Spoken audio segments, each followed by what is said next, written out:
Hey, what's up? It's your boy G Uno. I just wanted to say thank you for watching. I also want to let you know that I'm going on a mission to make a huge difference in this world. I've actually been on that mission for quite a while now.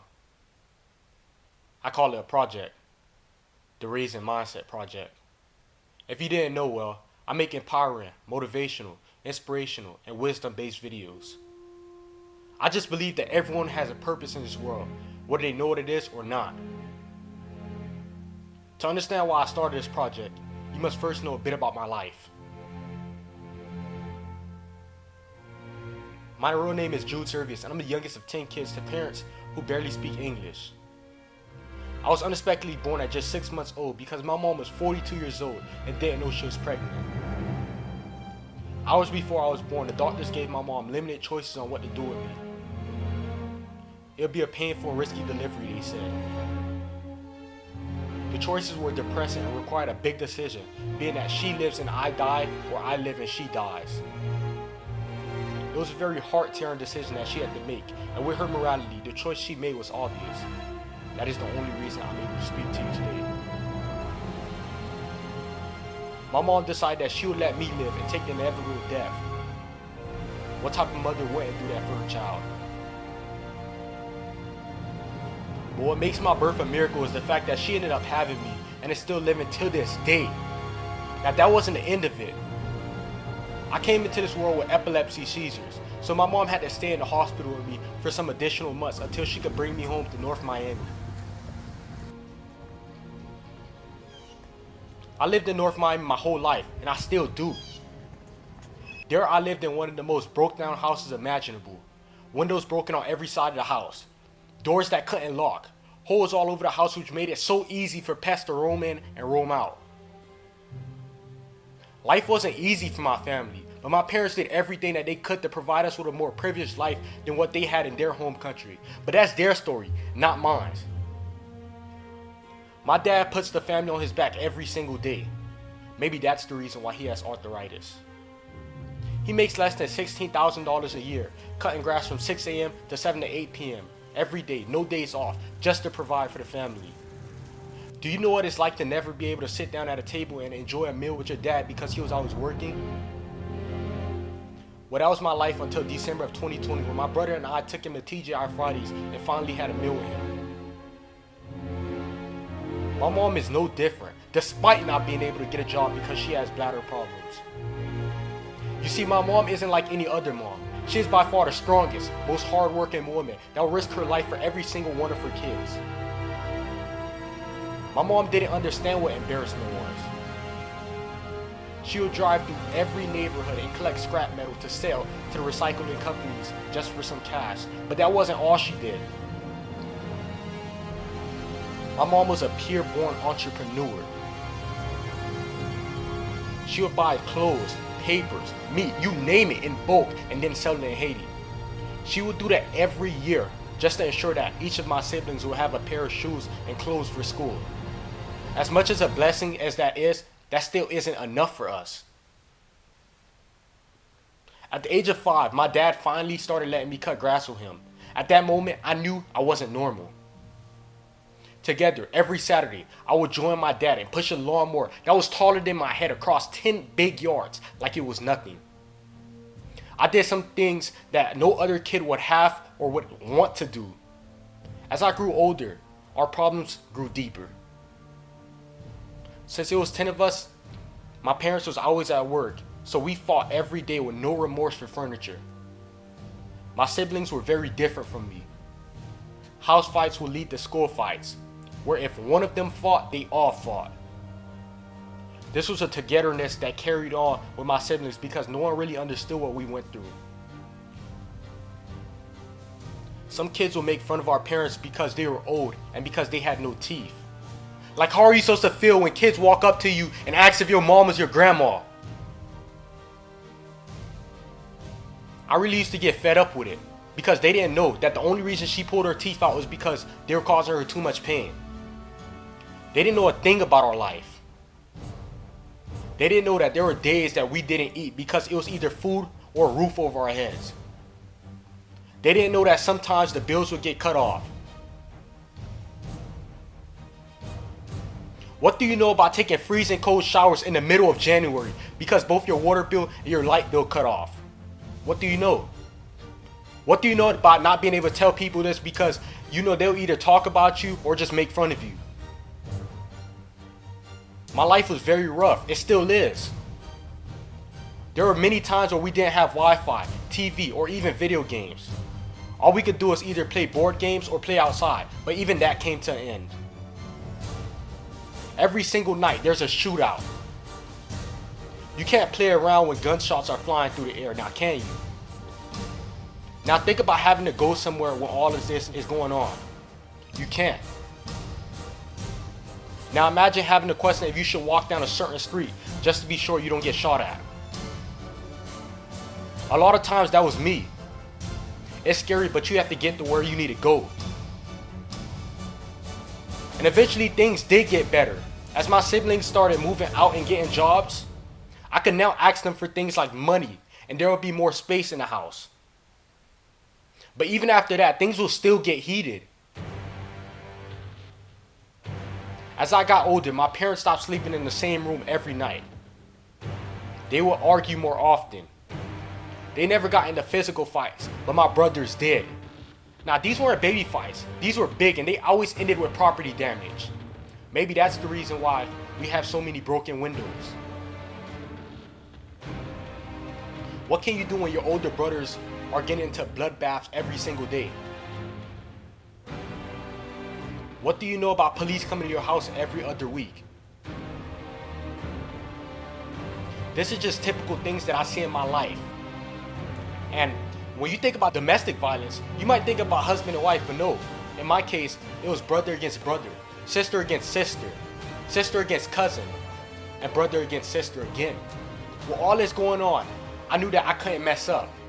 I had to manifest success. And to my advantage, success started coming towards high school.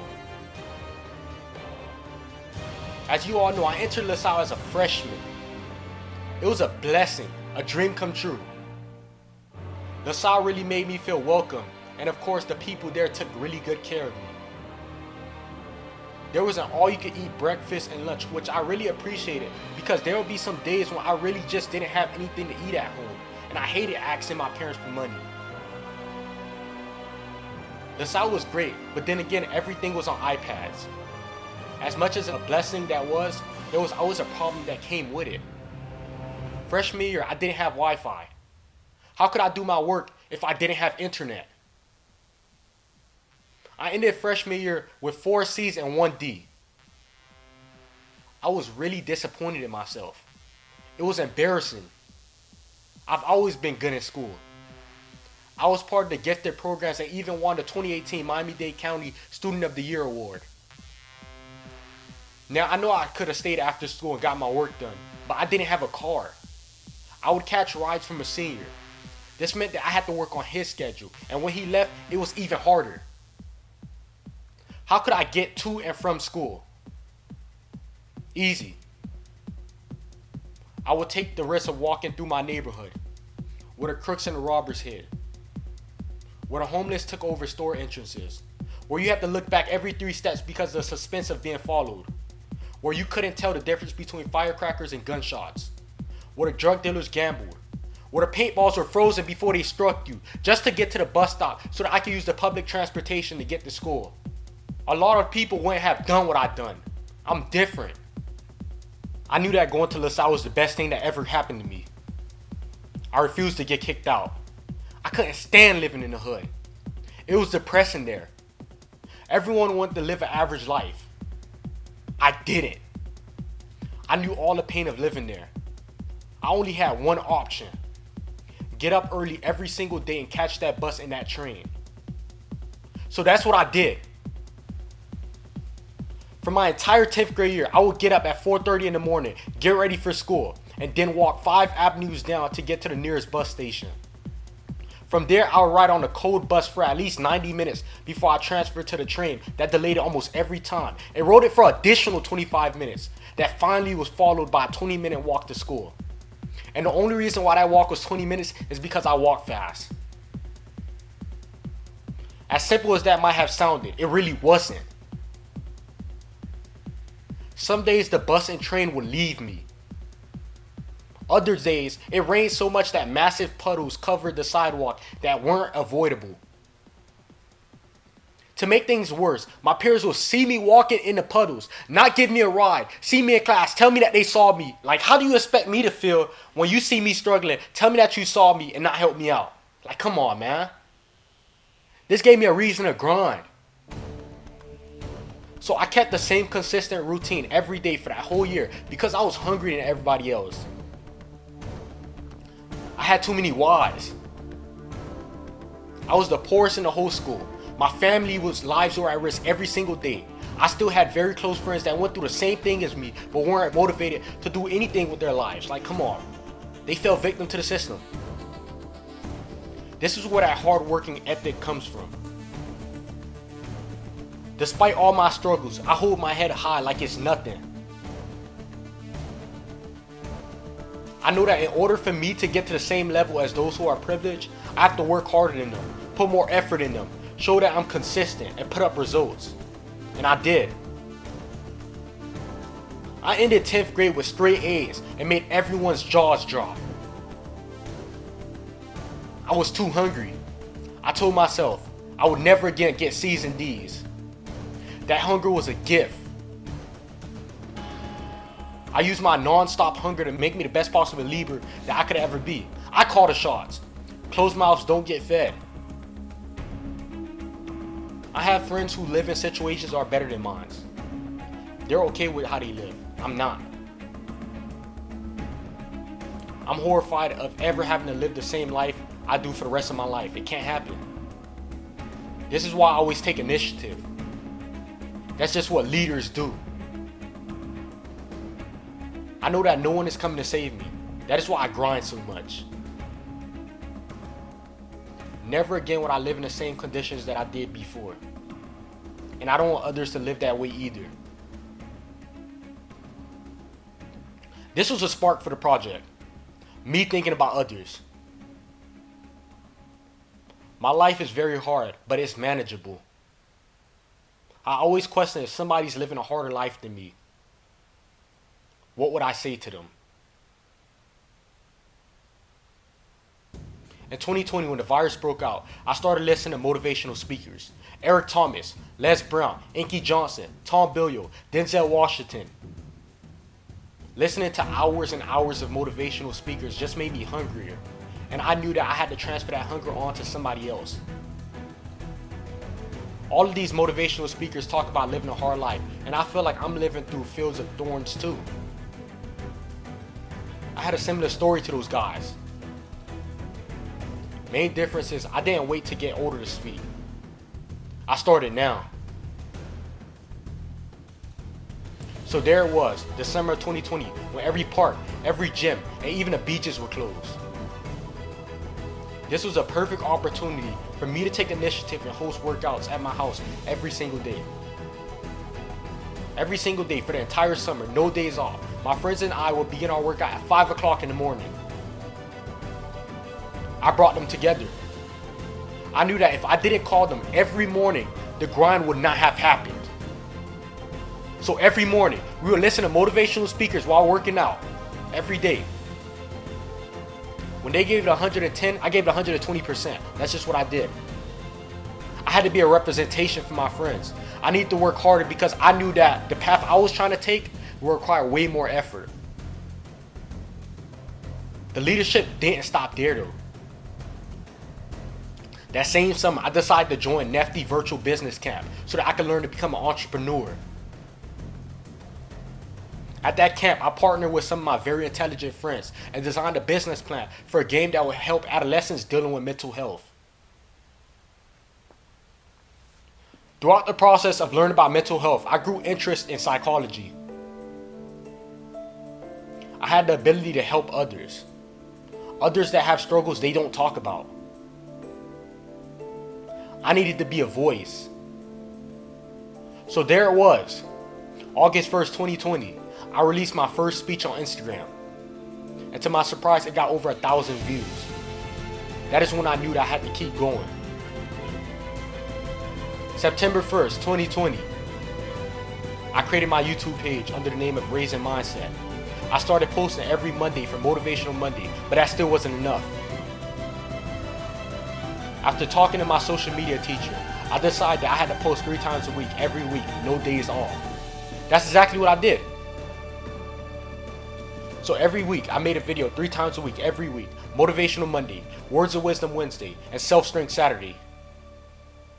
Each day had its own specific purpose. This was the project, the Raising Mindset Project. What I've learned during this project is that you have to work hard, stay consistent, take risks, try your best, learn from your mistakes, go out and talk to people, and most importantly, create windows for yourself, especially when doors aren't being opened for you. Sometimes you just have to take that extra mile to get your opportunity. And through all my struggles, I've been doing. That's exactly what I've been doing now, every day. I've been creating opportunities for myself my whole life. And that's what I do. That's what I love to do. And I want you guys to do that as well. The only reason I'm able to talk to you today is because I created the opportunity for myself. Today, not tomorrow. I want you to start giving your all and make opportunities out of any situation. We all have struggles we don't talk about. I choose to use mine as a travel guide for others, or just as a simple reminder that if I can do it, you can do it. This is a project that I never want to end. Never. So I need you. Your friends need you. Your family needs you. The world needs you to keep this project going and elicit change in the world. We are the future. And as Marianne Williamson once said, our deepest fear is not that we're inadequate. Our deepest fear is that we are powerful beyond measure. It is our light, not our darkness, that most frightens us. There is nothing enlightening about shrinking so that others won't feel insecure around you. We're all meant to shine as children do. It's not just in some of us, it's in all of us. And as we let our own light shine, we unconsciously give others permission to do the same. As we are liberated from fear, our presence automatically liberates others. Thank you. Join the Raising Mindset Project.